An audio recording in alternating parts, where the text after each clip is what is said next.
Welcome to సాబీ movie review. ఈరోజు నేను రివ్యూ చేసే సినిమా పేరు కోర్ట్. ఇది విడుదలైన తేదీ మార్చ్ 14, 2025. తెలుగులో విడుదలైన ఈ సినిమా డ్రామా జాన్రాకి చెందింది. ఛాన్స్ ఇవ్వాలే కానీ ప్రతి ఒక్కడూ ప్రతి సబ్జెక్ట్లో తోపే. సున్నితమైన సబ్జెక్ట్ని కరెక్ట్గా డీల్ చేసి లూజ్ టాక్ చేసే చాలా మందికి తెలియకుండానే చెంపదెబ్బ కొట్టిన సినిమా ఇది. కథ విషయానికి వస్తే చాలా సింపుల్. చందు ఒక వాచ్మెన్ కొడుకు, అంటే పోర్ ఫ్యామిలీ. జాబిలి ఒక రిచ్ ఫ్యామిలీ నుంచి వస్తుంది. ఇద్దరు I think teenagers, like less than 18, like few months into 18. Jabili EAMCET coaching అని తన ఫ్రెండ్ ఇంటికి వచ్చి చందుని చూస్తుంది. అతన్ని ఫోన్లో అల్లరి పెడుతూ ఉంటుంది. కట్ చేస్తే వాళ్ళ స్నేహం కాస్త లవ్గా మారిపోతుంది. Very pure, like innocent teenage love. It's all about friendship. చాలా బాగా చూపించారు.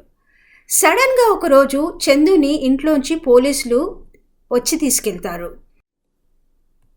అక్కడే ఉన్న జాబిలిని వాళ్ళింటికి వాళ్ళ అమ్మ తాతయ్యలు తీసుకెళ్తారు.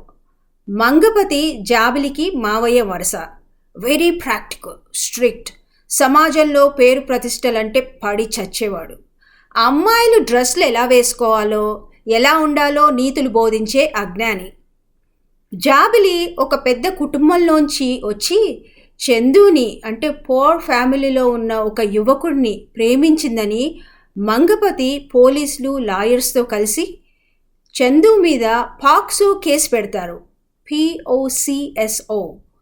అప్పటిదాకా తన పేరు ప్రతిష్టలతో చందుని ఒక్కరోజు కాదు, 2 రోజులు కాదు, ఏకంగా 78 రోజులు రిమాండ్లో పెట్టిస్తాడు.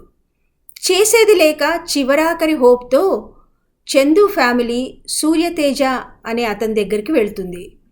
అతడు కేసు తీసుకుంటాడు. కానీ అతడికి ఇది ఫస్ట్ కేస్. అప్పటిదాకా తన బాస్ అయిన సీనియర్ లాయర్ దగ్గర పనిచేస్తూ ఉంటాడు. 18 ఏళ్ల అబ్బాయి మీద ఎన్నెన్నో సెక్షన్స్తో కేసు పెట్టడం చూసి ఆశ్చర్యపోతాడు. మొదటి కేసు అయినా హోంవర్క్ చేసి తన తెలివితేటలతో వాదిస్తాడు. కానీ డేట్స్ మీద డేట్స్ పోస్ట్పోన్ అవుతూ ఉంటాయి.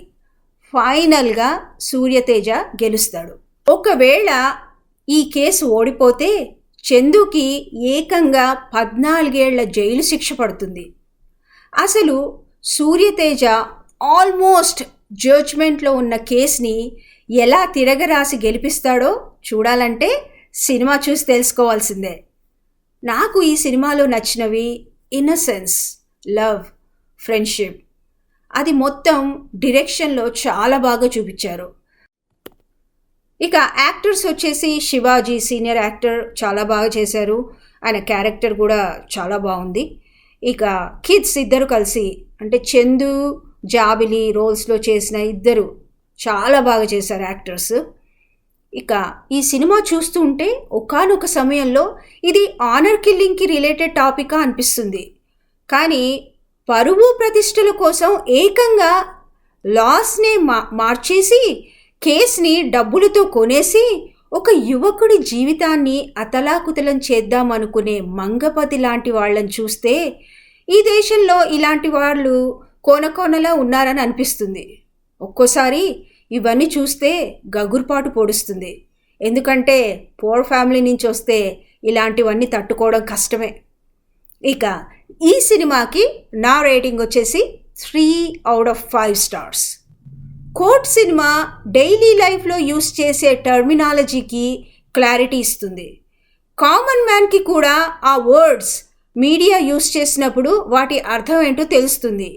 ఎస్పెషలీ రిమాండ్, పాక్సో కేస్ అసలు ఎందుకు పెడతారు, ఏంటి డిఫరెంట్ సెక్షన్స్, చాలా బాగా సినిమాటిక్గా చూపించారు. ఒక రకంగా చెప్పాలంటే మెసేజ్ బేస్డ్ సినిమా. పాక్సో యాక్ట్ని పల్లీలు బఠానీల్లా వాడుకునే వాళ్ళందరికీ ఇది ఒక గట్టి దెబ్బే. ఇక ఇంకోసారి మరో సినిమాతో మీ ముందుకు వస్తాను. వింటూనే ఉండండి సాబీ movie review. My Media, the voice of India.